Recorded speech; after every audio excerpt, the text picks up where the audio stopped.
Data is more important in banking than oil. That's quite a statement. Here to discuss smart money up next, we have Jeremy Wagstaff of Reuters and Shameek Kundu of Standard Chartered. Please welcome them to the stage. Thank you very much, gentlemen.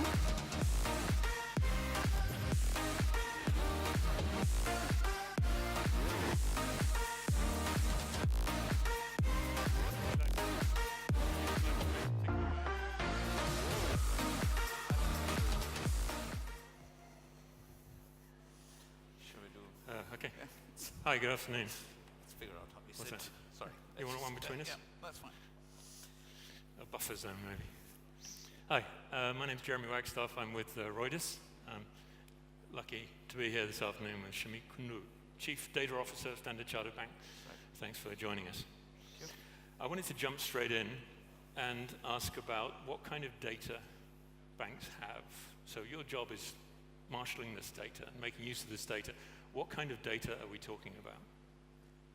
I think the vast majority of data that banks have is about the customer, but not necessarily from the same way as a large technology firm might have it. It's more about your demographics, who you are, know your customer details, etc. And then, of course, details of your transactions. At its core, that is all that banks hold. Right. Of course, these transactions can carry and do carry sensitive information about you, but that's the core of it. Okay. And so we talked a little bit before this session about the kind of challenges that a bank like yours faces. Could you walk us through your thinking a little bit? How do you sort of see your role, and how do you see the challenges, if there are challenges, of players like Gojek you've just heard from? Yeah. So first of all, I think it's a very tough act to follow from the previous conversation. I think we're talking about two different worlds, and they are coming at it from very different perspectives. But to some extent, I think there is some commonality. If you look at what we want to do as an organization, we are not 3 years old, we are 150-something years old. We are not just in Southeast Asia, we're across Asia, Africa, and Middle East. And our mission is surprisingly similar in the end, which is to promote commerce and prosperity in our footprint. And ultimately, data, AI, new technologies, they're all in aid of something. And that something is about changing how we deliver financial services and who we deliver to that. A lot of the focus so far has been about the how. How convenient is it to access banking? How easy is it to make payments? How cheap is it to make payments, etc. But actually, the real difference will come from the who, particularly in our footprint. It's not about whether you can have yet another provider to do your foreign exchange. It's actually about, can you provide that Gojek driver in Jakarta or some of our in some of our African markets? Can you provide a lady who's going to a market at 6 in the morning to buy vegetables to sell it in a retail market? Can you give that lady a loan for 9 hours? A loan that starts in the morning at 6 in the morning and is paid back by 4 p.m. That's the kind of thing, that's the kind of financial inclusion, that's the kind of impact that we would like to have. I think a lot of the debate, at least in banking and financial services, is often on the wrong things. It's on the things that are already available in developed economies. But the real difference that data and AI can make in banking is often in that space. I was reading a little bit about what kind of banks in the developed world are doing with data, and as you say, it's mainly about kind of providing kind of microservices, slicing and dicing, trying to upsell, trying to kind of broaden the range of services that are available to people who are already banked. Yeah. But what you're saying is banks such as yours should be providing services to the unbanked and the underbanked. Yeah, I'm not necessarily saying it's just banks such as ours. I think every bank has its own strategy. But for us, often it might not be about banking the unbanked. But even if you look at who we bank with already, let's say we do business with a large corporation like Unilever. Maybe we also fund 2 of their suppliers. Maybe we fund one of their suppliers. But actually there's 2 more down the chain. And today, in the absence of data about what they do and how they use the funding, we can't lend to them. If we could use technology to understand how they're using the funding and to get more comfort about that, we could actually extend the supply chain. Now, this is how we could make a difference. And we may or may not be able to do the direct-to-customer kind of work that we saw here. But definitely in terms of kind of promoting commerce, absolutely, that's a core, both a core priority for the bank and also something that technology and data can enable in a very efficient way. As you said, Standard Chartered has sort of long been known as a emerging markets bank in some respects. But we've also heard this talk about financial inclusion, of providing ways of lending to those people who don't have easy access to credit. We've heard it for some time, and we've seen success stories like M-Pesa in Kenya where these things have started to take off. Yeah.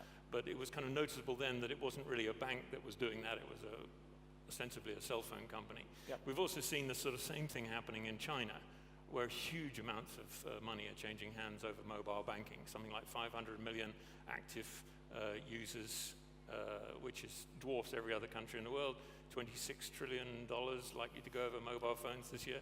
This is a significant chunk. So we seem to have something that's already happened, namely China, in this world. Yep. And then the rest of the world where we've kind of been talking about it for a while, but it hasn't really happened. It's not fair to kind of put you on the spot about that, but I suppose it'd been interesting to hear your point of view as to why that's the case. So probably this is less about Standard Chartered and about banking overall. Look, I think it's great that we have the players in China and the players in M-Pesa and Kenya and others finally jolting banks out. And actually not every bank will want to play in this space. And the role doesn't necessarily have to be a direct engagement with the bottom of the pyramid, if you will. But I think there are ways in which, as I said, the example that I took, in which by expanding who we offer our services to, and by expanding the extent to which we can lend to them, the extent to which we can support them, often through partners. It doesn't necessarily have to be directly as banks. I think that can change. I mean, if your question is, have we moved fast enough? No. And I think banks are paying the price for that in many of the markets. The challenge for every bank today is to kind of wake up to that reality and move fast enough before they are made irrelevant. Right. Because there are a number of other challenges here. In Europe, you've got the General Data Protection Regulation. You've also got open banking, which on one level seems to be almost a kind of contradiction. But could you walk me through a little bit of this, about how this might affect banking more generally and Standard Chartered specifically, where you've got regulations that make the handling of data, personal data, much more restricted, both within organizations and between countries. And on the other hand, you've got pressure from banks to share that data or allow the customers to use that data and share that data with third parties. Yep. So as you rightly point out, these are two contradictory pressures. Coming to the first one, I actually think, as I said at another panel in the morning, I think that's a good thing. I think that's a good thing because banks have always been subject to, or old economy companies more broadly, but particularly banks, have always been subject to rules, to regulations, and frankly to just common sense about the fiduciary nature of our role with respect to the data we hold about our customers. All that things like GDPR is doing is actually just making that more generally applicable. So to that end, while not commenting on GDPR specifically, I think banks like us welcome a level of guidance, a level of both self-control as well as regulatory oversight around how data is used. And I think it's absolutely essential if we are to keep the trust of our customers, etc. Right? So that part, I think, is not that bad. I mean, obviously, it's a high bar to meet, and we have to work towards meeting that. I think the pressure on the open banking side, I mean, again, we're not that big in Europe, so probably not directly speaking to the European regulations, but to some extent it's inevitable, and it's inevitable for the reasons that you've mentioned before. To the extent that as an industry we haven't been known to promote competition, etc., it's inevitable. Is it negative? I think no. I think it's actually spurring the required level of innovation in us. I mean, like every other bank, we are investing heavily in both data and APIs, and we wouldn't have probably done it as fast if it hadn't been for the trigger. So I'd like to look at it as glass half full. I think this level of external triggering is good. But you are right in saying that those two things in particular, the focus on data privacy and control around how you use data, and the requirement to open up banking, do have significant level of contradiction inbuilt. Right. You mentioned about the innovation that's going on within Standard Chartered. I know you've got the accelerator, if I'm pronouncing it correctly. That's correct. Could you tell us a bit about what's coming out of that, or what's exciting you there? So the accelerator is our in-house innovation lab, which it's primarily has three big focus areas. The first is around design thinking and around embedding design thinking in everything we do about with respect to our customers and how we design our solutions for them. The second is about working with our clients in co-creating solutions with them. We've done that quite a bit with corporate clients. And then the third, of course, is working with the ecosystems. Last year, we looked at about 500 startups across Asia, not so much Europe, but particularly Asia and the United States. About 90 of them led to actual discussions, about 25 of them led to actual work, 5 of them are actually in production. So for us as a bank, it has been a fantastic way of engaging the broader innovation ecosystem and trying to bring some of that culture. That's how it started. More recently this year, it has evolved into something broader. We're adding an element of investments, so venture funding, as well as potentially creating new banking ventures, perhaps to do some of the things that inside the boundaries of Standard Chartered Bank might be difficult to do. Right. DBS has Digibank in India. It's been quite successful. Do you sort of see that as a future model? I mean, those kind of things. Do you see banks sort of reinventing themselves from within, or is it going to mainly be through partnerships or through sponsoring startups, or a mixture of all of them? Yeah, I think it's a bit of a cop-out answer. I think it will be a mixture of all of them. I think it's not necessarily whether it's a digibank or something else. I think what we need to think about is the customers that we are trying to support and the evolving needs of those customers. Right. Digibank came, I think, 2 years or 3 years ago. I remember being a young software engineer in Bangalore in 1999 or 2001, and Citibank had introduced the first debit card in India. And actually, in many ways, it was very similar. You didn't need to go to the branch, and of course, the technology was very different. So I don't think it's the Digibank concept that is important or anything equivalent to that from us. What is important is recognizing that customer preferences and requirements have evolved dramatically, and that we are in a position, either ourselves or with partners, to make a very different, or to provide a very different proposition to them. So the Kenyan vegetable seller, can you walk me through what her future may look like if your dream came true, if you were able to provide her with that, or help provide her with today, that? To be fair, today we don't provide her directly, no. Right? What could we do straight away? Well, I mean, I'm not going to pick on Kenya in particular, but obviously many of these fintechs require support, both in terms of funding as well as broader expertise, etc. So to begin with, we could often help by being a partner to those who are involved in such inclusion. But in the long term, I hope she becomes an entrepreneur. I hope she becomes a supplier to one of the companies in Kenya, and then we start getting them into the ecosystem for our clients. A big thing that we are doing, and to be fair, others are doing as well, but a big thing for us is ecosystem banking. It's looking at the ecosystem of our large clients, and then looking at who else we can bank within that, within the ecosystem of that clients. As I said, 4 levels of suppliers down. And then, yeah, I would expect that if with that level of financial inclusion, it becomes easier for her to become, to expand what she is doing, to become a bigger entrepreneur. And then we can support her. Hopefully she starts taking, I think it is flowers rather than vegetables, which go from Kenya to Amsterdam on a weekly basis. Okay. Hopefully she starts doing that, and we help support her, again, through commerce and prosperity in our footprint. Right. You guys are based here. Southeast Asia is what this conference is about, and we've seen Gojek, one of the first, if not the only one, who really sort of sees Southeast Asia as a sort of single entity. Is that how you see it too, from a bank data perspective? Not necessarily. I mean, first of all, our regional structure is like, it's actually South Asia and Southeast Asia together. But by very definition, therefore, it's a pretty diverse set of markets. I think, no, from a data perspective, first of all, data privacy and cross-border requirements often mean that you have to be very clear about what data you can share across. So I wouldn't necessarily see that as a separate unit. I think we do have a global overlay around how we manage data. So to the extent possible, use cross-border single data utilities. But I don't think it is particularly unique to Southeast Asia. Right. Yes. Going back to the kind of idea of privacy of data, that there is a counter trend to all this in the form of cryptocurrency, which at the moment is still largely a speculative instrument. But there's a lot of excitement about what it might do for anonymous, pseudonymous transactions, out of which no data really is available, and that bypasses the traditional banking system entirely.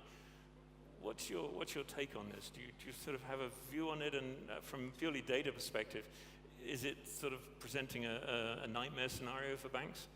I think that is a particular minefield, but maybe I'll try and answer that question without directly stepping on the minefield. I think the real question is, what is the underlying problem that it's trying to solve?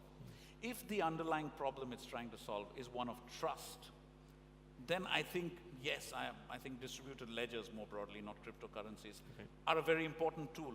And I think banks absolutely have to think that if they were the providers of that trust in most economies, is this providing you an alternative way of doing it? And I think it's not going to be a black and white situation. It's going to be about perhaps banking adopting distributed ledger in some areas.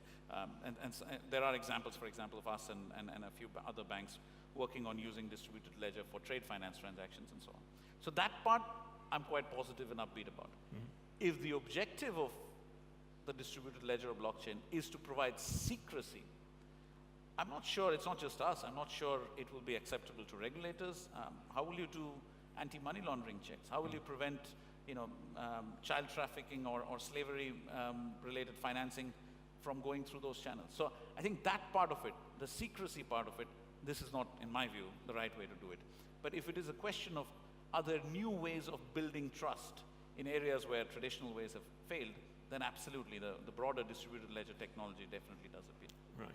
Is this something that you're kind of working on within the accelerator? We're definitely working on, not just in the accelerator actually, it's moved out from the accelerator into the mainstream businesses. So both in trade, finance and cash payments, we are definitely exploring, as I said, in Singapore, in Hong Kong, and actually one jointly across Singapore and Hong Kong in trade finance to look at that. Interesting, okay.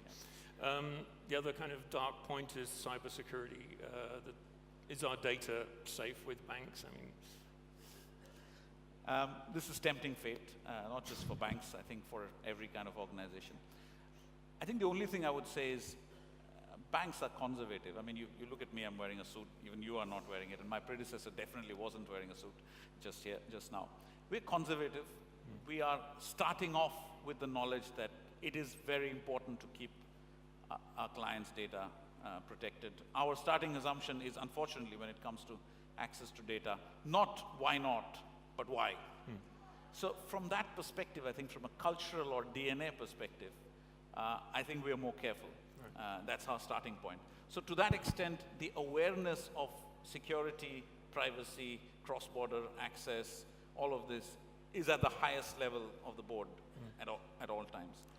Does that necessarily make us safer? I think it's difficult to say. All we can say is we invest an enormous amount of money and focus, senior most level, on that. Will it keep us safer than the others? Very difficult to say. And then there's, I suppose, sort of anti-money laundering. I mean, this is something that artificial intelligence has worked on with some success, but I understand it's still quite a sort of manual process in the final event. I think that's a great example where it hasn't lived up to its promise yet, but eventually that is a fantastic example where the use of data and eventually AI should enable us to do things that we simply cannot today because of the fact that we are kind of using very crude tools to assess who may or may not be a risk. I think you might have read some time ago, there were reports of several ambassadors and UN representatives in New York having their bank account shut because their countries were seen as too risky, or they were seen as politically exposed persons. I think the ability to use data and analytics to pinpoint financial crime and to do away with all the noise around it is going to be one of the big wins in terms of how data and analytics can be used. Just like the ability to detect fraud, the ability to weed out proper credit risk from those that are actually not that risky. Those things, ultimately, a bank is about creating trust. And the flip side of trust is risk. You have to know how to manage risk. To me, the biggest promise from data and AI is how does that enable us to expand our perimeter of the risk that you're willing to take? And that's, I think, the big promise. Definitely financial crime is an area where, it's an area where we are actually collaborating with a Singapore-based fintech company to explore how we can improve the outcomes there. Interesting. Okay, last question. I know we're running out of time. You mentioned that you're on MAS committee. We talked about sort of ethics of algorithms and the issues surrounding that. Could you just walk us very quickly through the issues? I mean, what are we talking about? When you're dealing with algorithms and data, I suppose there are transparency issues and ethical issues too. I think the best thing to do on that is to not think about it in terms of AI or algorithms. I think the MAS steering committee is on fairness, ethics, accountability, and transparency. And it doesn't matter whether you're using an algorithm or a human being. We must be fair to our customers and staff and to our broader stakeholders. We must be ethical in what we do. That's not new for banks. I mean, if you fund a project which is environmentally sensitive, that also calls into account ethics. We must be accountable. There must be individuals accountable in an organization if something goes wrong or if the outcomes are not appropriate. And finally, of course, we must be transparent. If we are telling somebody we can't lend you money or we can't insure you, they should have the right to come back and challenge us. I think if we think about those 4 things, they're there today. They're not unique to AI. All this committee is trying to do is to say, as more data and the access to AI algorithms makes it more difficult for human beings to supervise this, how do we make sure that the human stays in charge? That's what this guideline is broadly supposed to be about, and we are absolutely supportive. We think they should apply not just to banks, but to anybody else who offers services in sensitive areas such as banking or healthcare, for example. All right, okay. Thank you. Shameek, Kundu, thank you very much. Thank you. Cheers.